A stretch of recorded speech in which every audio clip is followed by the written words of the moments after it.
예수님은 성전을 향하여서 강도의 소굴이다라고 말씀하셨습니다. 그리고 그 강도의 소굴을 깨끗게 하시죠.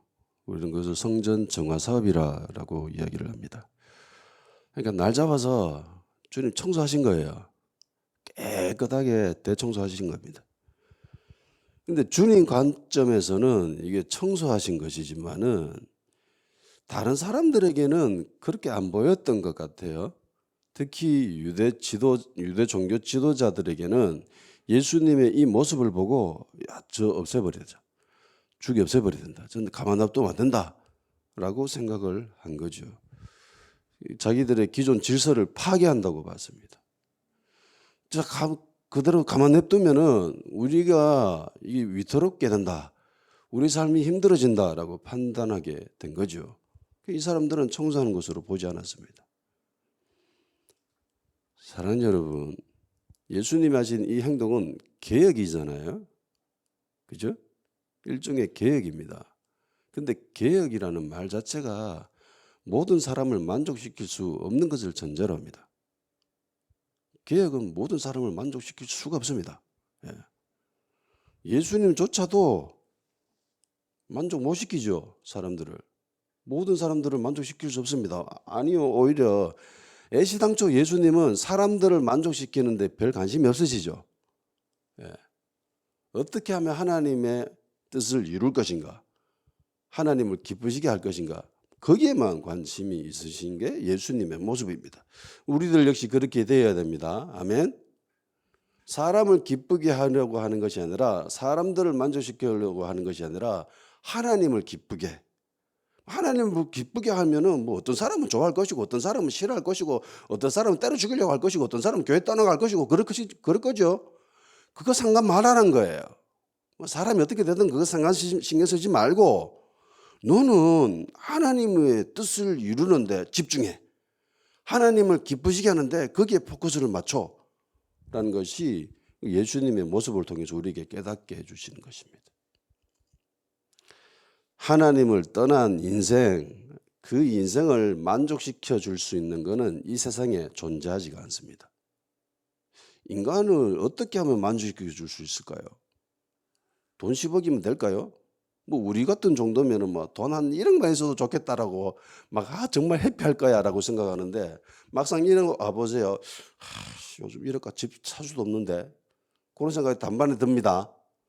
그래서 한 5억 정도는 돼야 뭐 아파트도 한 대 사고 뭐 차도 한 대 새 거 한 대 사고 뭐 이렇게 굴릴 수 있지. 근데 막상 5억 들어오잖아요. 그럼 또 생각합니다. 야, 이 가지고 평생 먹고 살겠나? 빌딩 한 채는 있어야 먹고 살 만하지 이러면서 돈 몇십억은 있어야 된다고 생각하죠. 몇십억 있어봐요. 그럼 만족해요? 뭐 국회의원 아들내미는 뭐 퇴직금으로 50억 받았다는데 정말 멋지대요. 뭐 몇 년만 일해도 퇴직금 50억을 받을 수 있으니 정말 좋은 회사예요. 그걸로 만족할까요? 그 사람이? 천만에요. 몇백억을 원합니다.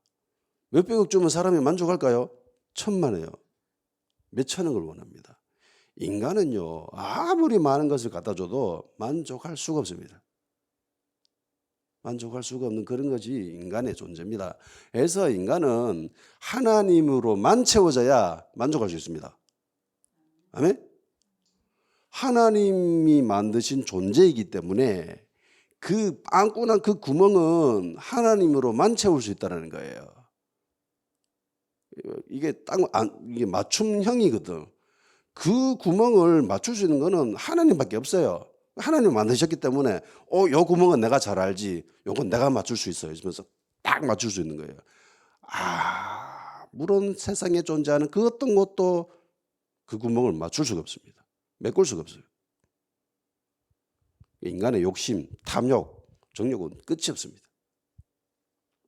해서 인간은 본시 그렇게 창조됐기 때문에 하나님을 찾아야 되고 그리고 하나님으로 안을 채워야 됩니다. 예수 그리스도로 충만해져야 되는 거예요. 자, 주님이 성전을 청소하신 이유는 분명합니다. 왜냐하면은 기도에 만민의 기도하는 집이라고 불려야 된다고 했는데 와 보니까 이게 강도의 소굴이거든. 그래서 기도에 지배돼야 되는데 강도의 소굴이 되기 때문에 그래서 예수님이 쫓아 보낸 거예요. 다 뒤엎어 버린 거예요. 자, 기도하는 집입니다. 기도하는 집. 왜 기도하죠? 예수님이 이렇게 이야기 안 하셨어요. 내 집은 하나님을 예배하는 곳이다 라고 하지 않았다는 겁니다. 내 집은 하나님께 제사 지내는 곳이라고 이야기하지 않았다는 거예요. 제사 지내는 곳과 기도하는 것하고는 다르죠. 그죠? 왜 기도합니까?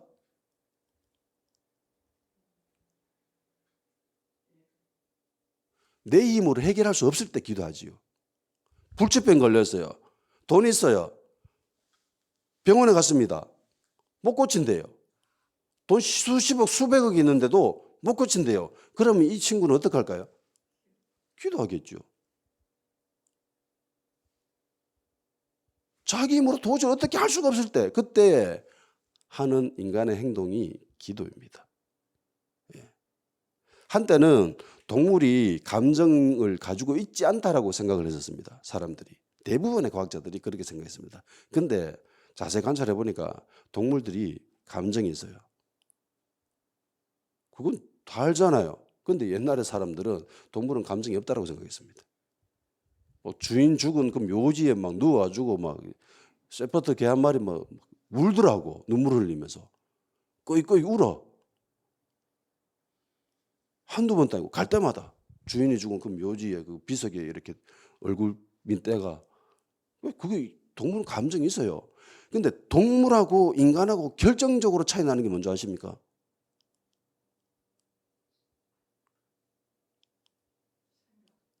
신앙 활동입니다. 기도예요. 인간은 절체절명의 위기에 올 때 기도합니다. 그 동물은요? 동물이 기도하는 거 봤습니까? 동물이 예배 드리는 거 봤어요?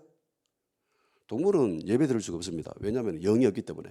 영이 있는 존재만 하나님을 예배할 수 있는 거예요. 인간은 이렇게 힘들 때 기도합니다. 왜냐하면 영적인 존재이기 때문에. 영적인 존재이기 때문에. 하나님을 찾을 수밖에 없게 되는 거예요. 아무리 불신자랄지라도 진짜 목숨이 바로 눈앞에 있으면 기도합니다. 그 인간의 나약한 모습이에요. 사망을 이길 수 없어요. 죽음을 이길 수 없는 겁니다. 인간은. 힘드니까 세상 살아가는데 무작정 해피하고 잘되고 좋은 일만 있는 게 아니잖아요. 어려운 일이 있습니다. 어려운 일이 더 많죠. 그래서 부처는 사는 게 힘들고 고생이다 고행이다라는 소리까지 하잖아요. 사는 게 힘들어요. 어려워요. 옛날에는 지금보다 더 심했죠. 지금은 물개 뭐 지천에 널렸지만 옛날에는 먹을 게 어디 있었어. 제가 군것질 잘 안 하는 이유가 먹어본 적이 별로 없었기 때문입니다. 어렸을 때. 돈이 있어야 뭐 까자 사 먹고 그렇게 하지. 뭐 먹어본 거라고 밥밖에 없어. 입맛이 길들어진 거예요. 거기에. 그래서 밥만 먹습니다.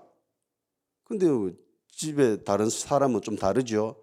밥도 먹고 이것도 먹고 저것도 먹고 이렇게 합니다. 저는 안 그래요.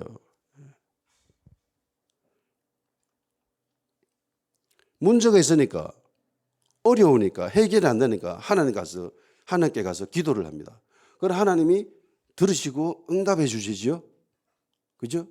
그러면은 하나님을 믿는 하나님의 자녀들이 삶이 점점 더 풍요롭고 윤택하고 행복해져야 되겠죠. 그죠? 이게 선순환으로 돌아가는 거예요. 살아가면 힘든 일이 생기면 하나님께 엎드리고 하나님께 엎드리면 하나님이 들으시고 응답해 주시고 그럼 그 문제 해결해서 하나님께 감사하고 그러면서 하나님을 점점 더 사랑하고 하나님과 가까워지고 하나님을 찾게 되고 삶은 풍요로워지고 이렇게 되는 것이 종교생활하는 선순환 구조입니다. 그런데 이게 이상하게 흘러가기 시작합니다. 강도는 뭐하는 인간입니까? 빼앗는 놈이죠. 도둑놈은 몰래 와서 훔치는 거. 강도는 대놓고 폭력으로 힘으로 빼앗는 거예요. 강도입니다. 그러니까 강도한테 뺏기면 삶이 더 윤택해질까요? 궁핍해지죠. 그러니까 이스라엘 사람들 모습을 보니까 삶이 점점 궁핍해지고 있는 거예요. 왜? 강도가 있기 때문에.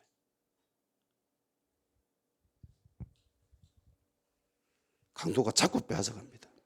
그래서 예수님은 그 강도들을 성전에서 다 쫓아내 보내버렸어요. 다 뒤엎어버렸죠.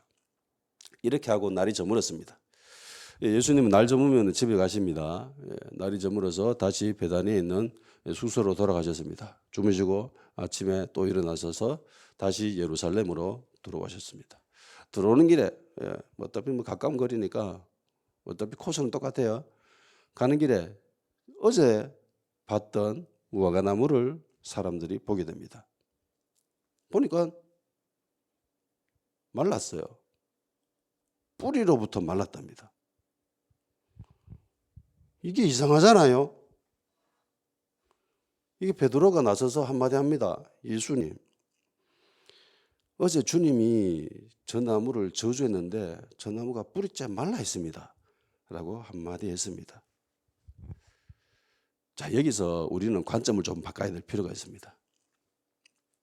예수님의 제자들 중에서 가장 관종은 베드로입니다. 관심 받기를 정말 좋아하는 사람이 베드로예요. 그래서 베드로는 정말 잘 나섭니다. 성경에 보면은 대부분 베드로가 나서죠. 그죠? 다른 제자들은 나서는 모습이 거의 별로 없습니다. 베드로는 관종이에요. 근데 이 관종인 베드로 때문에 우리는 성경에 많은 교훈을 얻게 됩니다.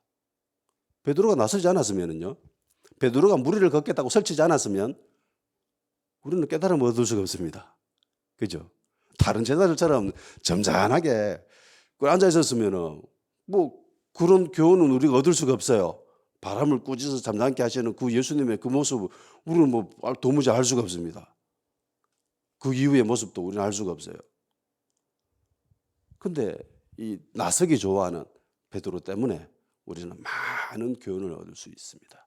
주위에 관종이 있으면요, 너무 말하지 마세요. 그 좋은 현상입니다.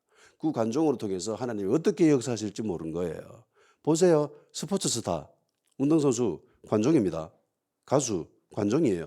나서는 거 좋아하는 사람들이에요. 다 연예인, 영화배우. 나서기 싫어하는 사람들이 그런 일을 하는 거 본 적 있어요? 없습니다. 나서기 좋아해서 그렇게 하는 거예요.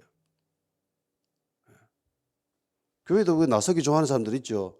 너무 말하지 마세요. 좀 불편하고 힘들고 그렇다 할지라도 그냥 이쁘게 봐주세요. 저렇게 해서 하나님 또 좋게 사용하실 수도 있습니다. 좋은 것은 하나님의 관종이죠. 하나님께 관심 보이고 싶어가지고 막 나서는 그런 사람, 그런 사람이 최고입니다. 베드로가 말하지 않고 나서지 않았으면은 성경에 기록된 많은 부분들이 빠졌을 겁니다. 그러면 우리는 그 교훈을 얻을 수 없게 되는 거죠. 이번에도 베드로가 나서서 주님께 말합니다. 베드로가 보기에도 뭔가 이상하다고 생각했겠죠. 그래서 한마디 합니다. 21절에 베드로가 생각이 나서 여짜오되 라비어 보소서 저주하신 무화과나무가 말랐나이다. 베드로도 생각이 있습니다. 베드로도 생각이 있어요. 단수 무식하다고 생각하지만 생각이 있습니다. 생각이 나가지고 물었습니다. 예수님, 어제 저주했던 저 무화과나무가 말랐습니다. 자, 한번 보세요. 사람이 며칠 굶는다고 죽습니까? 하루 굶는다고 병에 걸려요. 내 어제 하루 굶었다니까, 너 지금 병이 나가지고 도저히 생활할 수가 없다. 병원에 가 입원해야 되겠다. 링겔 맞고. 이런 사람 본 적 있습니까? 그런 사람 있다면 그 사람은 정신병자예요. 하루 굶었다고 사람이 병이 나지 않아요. 굶어 죽지 않습니다.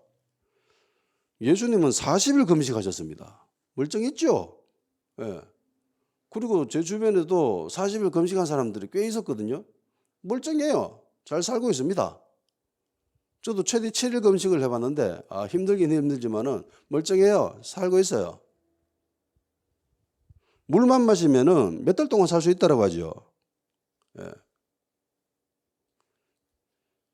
동물이 빨리 죽을까요? 식물이 빨리 죽을까요?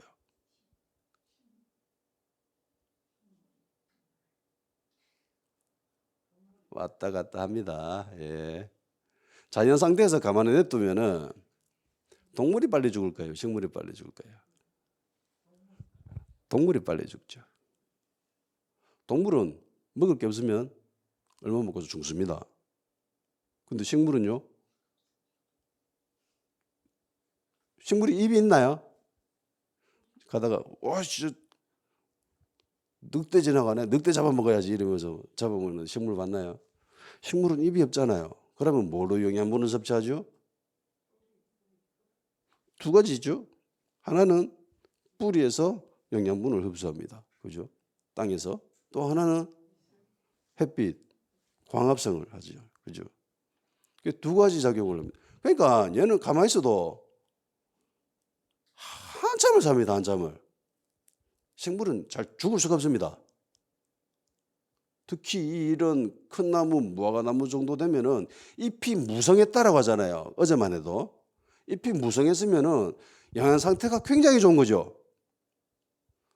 여타 다른 식물, 나무보다 상태가 더 좋은 거예요. 다만 열매가 없었을 뿐이지 상태는 정말 좋았습니다. 영양학적으로 아무런 문제가 없는 상태인데 하루 만에 죽었습니다. 뿌리서부터 말라 죽었대요. 이건 말이 안 되는 일이에요. 있을 수가 없는 일이에요. 그래서 베드로가 생각이 나서 물었던 거죠. 예수님 이거 뭔가 이상한데 죽었습니다. 그러면서 베드로가 하는 말이 있죠. 주님이 저주하신. 그러니까 이 나무는 뭐 때문에 죽었어요? 예수님의 말씀 때문에. 예수님의 말씀을 듣고 죽었어요. 그러면 나무가 귀가 있나요? 들을 수 있어요? 나무가 들을 수는 없죠. 근데 죽었습니다. 조금 이따가 이 부분 한번 살펴봅시다. 열매 없는 나무는 존재 이유가 없습니다. 예수님이 나무한테 너 죽어라라고 이야기하지 않죠.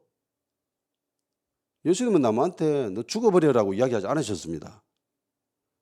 그냥 열매를 사람들이 앞으로는 네한테서 열매 못 따먹을 거다라고 이야기했습니다.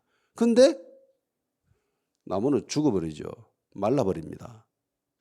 그러니까 열매를 맺지 않는 나무는 존재 이유가 없습니다. 무화과 나무가 누구를 상징한다고 했습니까? 유대인을 상징한다고 했지요. 그리고 성전의 그 모습을 보여주지요. 유대인들이. 열매 없는 유대인들도 열매 없는 유대교도 결국은 망합니다. 멸망합니다. 성전이 무너지죠. 열매 없는 그리스도인들은요. 그리스도인들은 어떤 열매를 맺어야 될까요? 그렇죠. 성령의 열매입니다. 갈라디아서 5장 22절 23절 오직 성령의 열매는 사랑과 희락과 화평과 오래 참음과 자비와 양선과 충성과 온유와 절제니 이 같은 것을 금지할 법이 없느니라. 예수님 믿고 죄를 멀리하고 경건한 삶을 살면은 자연스럽게 성령의 열매가 맺어진다는 겁니다. 맺어진다는 거예요. 금지하지 않으면 이건 자연스럽게 열매를 맺는 거예요. 열매 맺지 않는 것이 이상하고 열매 맺는 것이 정상이라는 겁니다. 그런데 그리스도인들이 열매가 없어. 아무리 봐도 저 사람은 성령의 열매와는 너무나 거리가 먼 사람이야 라는 모습을 보인다면 그 사람은 왜 그럴까요? 무엇 때문에 그렇게 되었을까요? 그 답 역시 성경이 기록하고 있습니다. 이어서 24절 26절에 갈라디아서 이렇게 소개하고 있습니다. 그리스도 예수의 사람들은 육체와 함께 그 정욕과 탐심을 십자가에 못 박았느니라. 만일 우리가 성령으로 살면 또한 성령으로 행할지니 헛된 영광을 구하여 서로 노엽게 하거나 서로 투기하지 말지니라. 뭐 때문에 성령의 열매를 맺을 수 없어요? 정욕과 탐심을 십자가에 못 박지 않았기 때문에, 정욕과 탐심이 살았기 때문에 내 안에 정욕과 탐심, 욕심 이런 것들이 있으니까 시기하고 질투하고 막 화내고 막 이런다라는 겁니다. 그러는데 어떻게 성령의 열매가 그 사람 안에 맺힐 수가 있겠어요? 맺힐 수가 없는 거예요.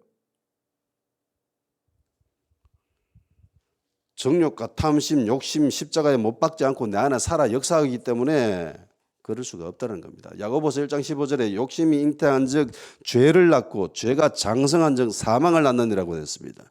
욕심이 문제라는 거죠. 열매 없는 나무가 죽은 것처럼 열매 없는 그리스도인들 역시 죽은 겁니다. 살아있으나 죽은 겁니다. 살았는데 어떻게 죽어요? 충분히 그럴 수 있죠. 사대교회가 그랬잖아요.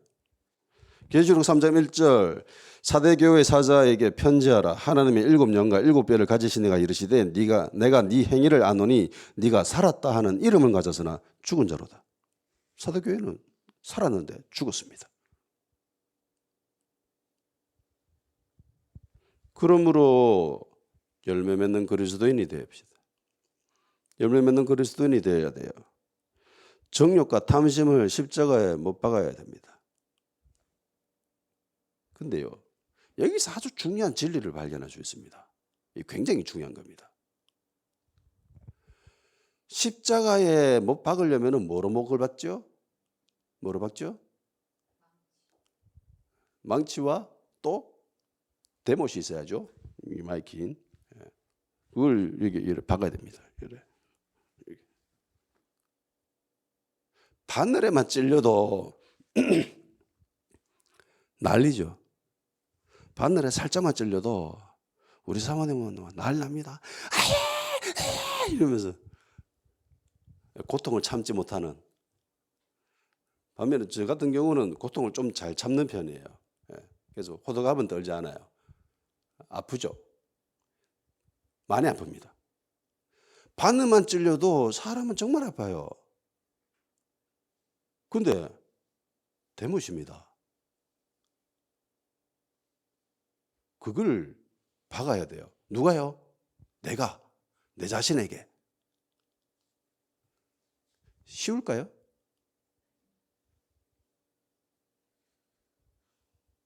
정말 어렵습니다. 이게 못할 짓이에요. 할 수 없어요. 스스로 죽이라는데 그거 어떻게 죽일 수가 있어요? 반돌로 찔러라 해도 그거 힘들어가지고 아파가지고 어쩔 줄 몰라 하는데 얼마나 힘듭니까 그게. 할 수가 없는 거예요. 근데 정말 다행스러운 일은 내가 그 일을 안 해도 된다는 겁니다. 예수님이 십자가에 못 박히실 때 우리 죄, 우리의 욕심, 우리의 탐심, 정욕 이것까지 다 함께 한꺼번에 못 박아버리셨습니다. 우리를 대신하여.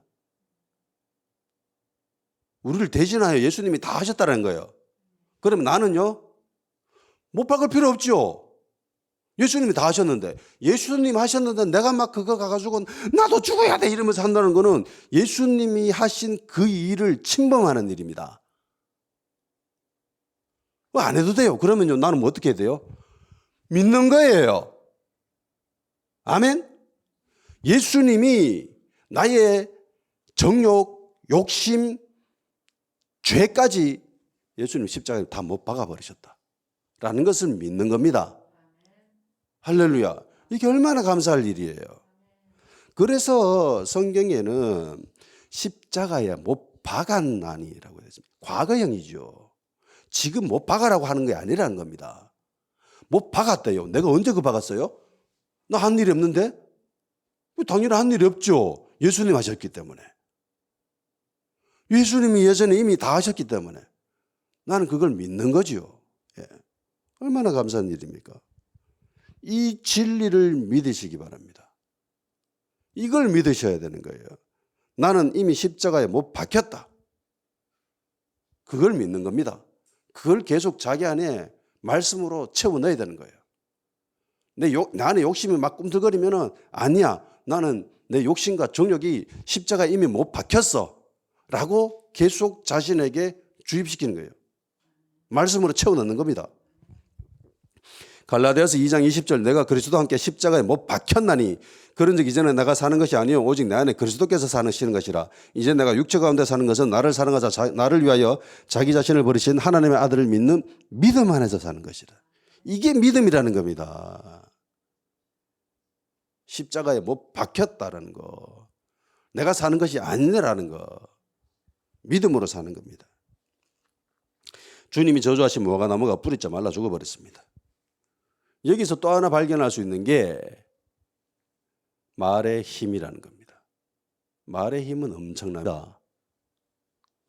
말에는 엄청난 힘이 있어요. 파워가 있습니다. 에너지가 있습니다. 우리나라 말에도 그런 말이 있죠. 말 한마디로 천냥빚을 갚는다. 힘이 있다라는 소리입니다. 실제 우리 역사를 살펴보면은 말로서 엄청난 승리를 경험한 적이 있습니다. 고려시대 때입니다. 성종이 즉위하고 있을 때 993년인가 그때쯤에 거란족이 침입합니다. 소선영이라고 하는 장군이 거란군 80만 명을 데리고 고려로 침입했습니다. 그래서 고려도 한번 당해 보려고 가서 첫 한번 싸워봤는데 졌어요. 첫 번째 싸움에서. 심지어 선봉으로 서 있던 장군마저 포로로 사로잡혀 버립니다. 그래서 개경에서 난리가 난 거예요. 어떻게 해야 되냐?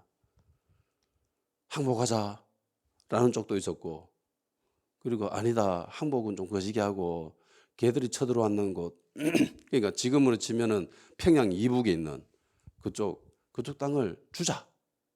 거란한테. 이게 할진호론이라고 하는데. 막 이러면서 막 서로 이런저런 말이 있었습니다. 그러다가 서희라고 하는 신하가 가서 담판을 벌이죠. 말로서 군대를 물리칩니다. 그리고 말로서 물리친 것뿐만 아니라 옛 고구려 영토였던 땅까지 획득하지요. 강동육주라고. 그 땅까지 차지하게 됩니다. 말로 싸우지도 않았는데. 대단하죠. 인류 역사상 이런 일을 한 적은 별로 없어요, 진짜. 그냥 전쟁도 하지도 않고 그냥 말로 와가지고 다 눌러버리고 막 쫓아보내버리고 오래 땅까지 차지하고. 대단한 일입니다. 대단한 일. 예전에 2009년에 MBC에서 한글날 특집 방송으로 다큐멘터리를 방영한 적이 있습니다. 50분 정도 되는데 유튜브에 아직 있어요. MBC 특선 다큐 말의 힘이라고 보면 나옵니다. 한 50분 정도 되는데 한 5분 정도 되는 타임에 그 실험을 해요. 그 투명 유리병에 밥을 해가지고 두 통에다가 담아 놓습니다. 뚜껑을 덮고 그리고 아나운서들한테 쭉 돌려요. 그리고 그 밥에다가 한쪽 병에는 감사합니다, 고맙습니다 라는 말을 해주고 한쪽 쌀에는 한쪽 그 밥에는 에이 짜증나, 너 미워 라는 말을 들려줬습니다. 40일 동안 했습니다. 어떻게 된 줄 아세요? 고맙습니다, 감사합니다, 사랑합니다 라고 들려줬던 쌀에는 곰팡이가 폈는데 하얀 곰팡이, 누룩이죠. 누룩은 막걸리 만들 때, 빵 만들 때, 뭐 이때 쓰죠. 좋은 곰팡이입니다. 그 곰팡이가 정말 냄새 좋은 곰팡이가 펴 있어요. 반면에 짜증나, 너 미워, 싫어 라고 했던 그 병에는 진짜 곰팡이가 폈어요. 검은, 먹을 수 없는. 그러니까 썩었죠. 심지어 사람이 들려주지 않고 한 방에 병에다가 스피커를 이렇게 사람 이렇게 스피커 꽂듯이 스피커를 꽂아가지고 감사합니다. 이쪽 병에는 짜증나. 요거 들려줬어요. 똑같았어요 결과가. 이상하지요?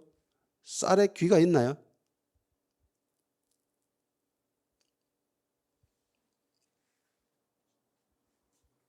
귀 없잖아요. 그런데도 그렇게 됐다는 겁니다. 성경에도 말과 관련된 많은 글들이 있습니다. 잠언 18장 20절 21절 사람은 입에서 나오는 열매로 말미암아 배부르게 된다니 곧 그의 입술에서 나온 것으로 말미암아 만족하게 되느니라. 죽고 사는 것이 혀의 힘에 달렸나니 혀를 쓰기 좋아하는 자는 혀의 열매를 먹으리라. 죽고 사는 것이 혀에 달렸답니다. 말에 달렸대요. 야고보서 3장 5절 6절 이와 같이 작은 혀도 작은 지체로 돼 큰 것을 자랑하는도다. 보라 얼마나 작은 불이 얼마나 많은 나무를 태우는가. 혀는 곧 불이요 불의 세계라. 혀는 우리 지체 중에서 온몸을 더럽히고 삶의 수레바퀴를 불사르나니 그 사르는 것이 지옥불에서 나느니라. 그러니까 이 말이 얼마나 강력한지 이야기하고 있습니다. 저주하면 어떤 일이 벌어지는지 이야기하고 있어요. 요건 저주예요. 예수님이 나무한테 저주했어요. 나무가 죽지요. 사람한테도 말을 하면은 저주하면은 당장 죽진 않지만 죽어가게 돼 있습니다. 밥한테도 그런 소리 했는데 밥은 죽고 좋은 말 하면은 살고 나쁜 말 하면 죽는데 하물며 사람이 로마서 12장 14절 너희를 박해하는 자를 축복하라. 축복하고 저주하지 말라. 그리스도인들의 이 말의 힘이 얼마나 위대하고 강력한지 알기 때문에 악한 자라도 함부로 저주하지 마라. 축복해줘라. 그렇게 얘기하십니다. 그리스도인들은 하나님의 자녀지요. 하나님의 자녀입니다. 왕같은 제사장이잖아요. 이 땅에서 그리스도인들은 하나님의 나라를 세워야 되고 그리고 하나님의 나라를 다스려야 될 존재입니다. 왕은 자신의 왕국을 뭐로 통치하지요? 말로 통치합니다. 왕은 말하면 돼요. 그리스도인들 역시 자신의 왕국을 말로서 통치하고 다스려야 됩니다. 할렐루야. 예수 그리스도 이름으로 마귀를 대적하지요. 어떻게 해요? 말로서 사단아 떠나가라 이렇게 하잖아요. 행동합니까? 우리가 마귀를 대적하는데 막 몽둥이 들고 칼거잠 돼가지고 막 푸시업해가 막 근육 키우고 막 그래서 마귀한테 대적해요? 아니잖아요. 말로 대적하잖아요. 우리의 믿음 말로서 드러내야 되고 마귀를 대적해야 되고 하나님 나라를 세워야 되고 하나님 나라를 통치해야 된다는 겁니다. 주님이 하신 말 한마디에 하루 전만 해도 잎사귀가 정말 풍성했던 그 나무는 말라 죽어버렸습니다.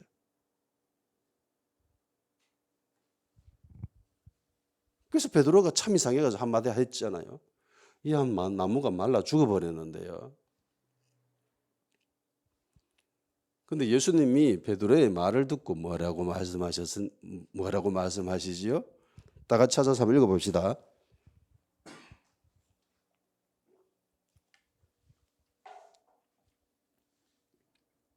(21절에서 22절까지) 한번 읽어봅시다. 시작. 베드로가 생각이 나서 여짜오되 라삐어 보소서 저주하신 무화과나무가 말랐나이다. 예수께서 그들에게 대답하여 이르시되 하나님을 믿으라. 아멘. 하나님을 믿어라. 좀 이상하지 않습니까? 나만 이상한가요? 무화과나무가 말랐습니다 라고 했어요. 예수님이 제자들을 쳐다보면서 하나님을 믿어 라고 했습니다. 그러면 지금 제자들은 하나님을 믿고 있지 않는 거예요 지금? 안 믿고 있어요? 믿고 있잖아요. 아니죠. 다른 유대인들보다 이 제자들은요 하나님을 더 강력하게 믿고 있습니다. 왜냐하면 자기의 생업을 포기했잖아요. 자기가 가지고 있던 모든 생업 심지어 부모까지 버려버리고 주님만 따르고 있습니다. 이것이 이들에게는 자랑하고 기뻐할 만한 그런 일일 정도로 제자들은 하나님을 잘 믿고 있었어요. 다른 유대인들보다는. 근데 하나님을 믿으래. 이게 뭔 말이에요? 이거는요, 원문을 살펴봐야 됩니다. 원문을 살펴보면은 이게 정확한 의미를 파악할 수 있어요. 원문에 보면은 하나님을 믿으라. 이거 우리 말에는 두 개로 구성되어 있죠. 하나님, 믿으라. 근데 원문에는 세 단락으로 되어 있습니다. 세 단어로 되어 있어요. 첫 번째가 데우스. 데우스는 하나님을 뜻하고, 두 번째 피스티스. 이거는 믿음을 이야기합니다. 그리고 에코가 있어요. 이게 가지다, 소유하다라는 의미입니다. 그러니까 하나님은 이게 그 문법으로 보면은 속격으로 되어 있어요. 속격은 뭐뭐서의, 그러니까 하나님의라는 그런 의미고, 그리고 믿음, 이 피스티스는 대격으로 되어 있습니다. 대격은 보통 을 이렇게 해석을 하죠. 그래서 하나님의 믿음을 소유해라, 가져라. 이게 원어를 직역한 말입니다. 느낌이 다르죠? 하나님을 믿으라와 하나님의 믿음을 소유해, 가져 라고 하는 것은 이게 결이 너무 달라요. 방향성이 달라요. 느낌이 오죠? 그러면은 하나님의 믿음이란 무엇인가? 이에 예수님의 대답을 봐도 알 수 있어요. 하나님의 믿음이 가장 잘 나타난 곳이 있습니다. 창세기 1장이죠. 창세기 1장에는 하나님의 믿음이 쫙 펼쳐집니다. 하나님의 믿음이 어떤 믿음이에요? 말씀하신 대로 이루어진다. 하나님이 말씀하신 것이 하나도 이루어지지 않은 것이 있었나요? 그대로 되죠. 하나님이 무언가를 말씀하시면 그대로 됩니다. 하나 1%의 오류도 없이 하나님이 말씀하신 것은 100% 이루어집니다. 하나님이 일말의 의심을 가지시고 말씀하신 적이 있나요? 없죠. 하나님은 이런 믿음을 가지고 있었어요. 내가 말하면 그 말하는 것이 어떤 것이든 반드시 무조건 이루어져 라는 믿음을 하나님이 가지고 있었다는 겁니다. 예수님은 제자들한테 그 믿음을 이야기한 거예요. 그런 믿음을 가져야 돼 라고 얘기했습니다. 근데 이런 믿음을 가진 것은 이게 보통이 아니에요. 진짜 대단한 일입니다. 자, 주님이 공생의 사역을 하시면서 깜짝 놀랐던 적이 몇 번 있습니다. 그 중에 한 사건이 백부장의 믿음입니다. 백부장의 모습을 보고 예수님이 깜짝 놀라면서 야, 이스라엘 중에서도 이만한 믿음 못 봤다. 그러니까 이스라엘 사람 중에서는 백부장이 가지고 있었던 믿음을 못 봤답니다. 한 명도. 그런데 이방인이었던 이 백부장에게는 믿음이 있었다는 거예요. 백부장이 어떤 믿음이 있었죠? 자, 마태복음 8장 5절에서 10절까지 한번 찾아서 읽어봅시다. 마태복음 8장 5절에서 10절 시작. 예수께서 가버나움에 들어가시니 한 백부장이 나와 강과에 이르되 주여 내 하인이 중풍병으로 집에 누워 몹시 괴로워하나이다. 이르시되 내가 가서 고쳐주리라. 백부장이 대답해 이르되 주여 내 집에 들어오시면 나는 감당하지 못하겠사오니 다만 말씀으로만 하옵소서. 그러면 내 하인이 낫겠사옵나이다. 나도 남의 수하 있는 자요 내 아래에도 군수가 있으니 이더러 가라 하면 가고 저더러 오라 하면 오고 내 정도로 이것을 하면 하라면 하나이다. 예수께서 들으시고 놀랍게 여겨 따르는 자들에게 이르시되 내가 진실로 너희에게 이르노니 이스라엘 중 아무에게서도 이만한 믿음을 보지 못하였노라. 아멘. 이방인이었던 백부장은 하나님의 믿음을 소유하고 있었지요. 내가 말하니까 다 되던데요. 그러니까 예수님도 말씀만 하십시오. 그러면 됩니다. 내 집에 들어오지 마십시오. 자기 하인이 중풍병 걸려가지고 누워가지고 막 집에서 괴로워하고 있습니다. 그 예수님한테 가가지고 좀 고쳐주세요. 예수님한테 가가지고 내 하인이 괴로워합니다라고까지만 이야기했는데 예수님이 그래? 그럼 내가 가서 고쳐줄게 라고 했어요. 근데 백부장 거절하죠. 거부합니다. 굳이 올 필요 없습니다. 그냥 말만 하십시오. 보통 사람이라면 이렇게 했겠죠. 예수님 와가지고 손을 머리에 세게 눌러가지고 안수 한번 세게 한번 눌러주세요. 세게 한번 눌러져가지고 막 나사렛 예수 이름으로 막 질병 떠나가라 이렇게 한번 해주시면은 깨끗하게 낫겠는데요. 보통 사람이라면 이랬을 겁니다. 그리고 예수님으로부터 칭찬 들었던 혈루병 여인도 예수님을 만졌잖아요. 옷자락을. 그 정도의 믿음을 가지고 있었어요. 그래도 칭찬을 들었습니다. 내 같았어도 예수님 이제 이제 아니면 어떻게 예수님을 우리 집에 모실 수 있겠어요? 그렇잖아요. 우리 집에 뭐 시장에 와도 뭐 난리잖아. 할머니 예수님인데 얼마나 대단해요. 잘 됐습니다. 무조건 오셔야죠. 머리 한번 세게 한번 암수 한번 해주이소. 오신 김에 다른 식구들까지 다 한번 들어가면서 암수 한번 해주이소. 이러면서. 근데 백부장은 그렇게 하지 않습니다. 말씀만 하십시오라고 하죠. 말씀만. 말씀으로도 충분하다는 거예요. 이게 하나님의 믿음입니다. 이게.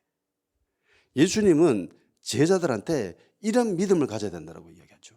예수님이 한마디 했잖아요. 너 열매 못 맺어. 그리고 죽어버립니다. 말하는 것이 이루어졌잖아요. 그래서 이후에 나오는 23절, 24절 말씀도 이와 연관되어 있다는 겁니다. 만일에 단순히 하나님을 믿어라라고 하면은 이 말이 잘 매끄럽게 연결되어지지 않아요. 그런데 하나님의 믿음, 말하는 데 이루어진다는 그 믿음을 가져라는 말은 앞의 사건과 그 이후의 사건까지 자연스럽게 연결이 되는 겁니다.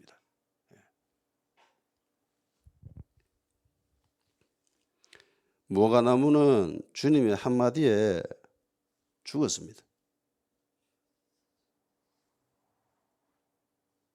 그러니까 말의 힘이 얼마나 대단한지 예수님은 제자들한테 가르치고 있는 거예요. 이런 믿음을 가져야 됩니다. 이런 믿음.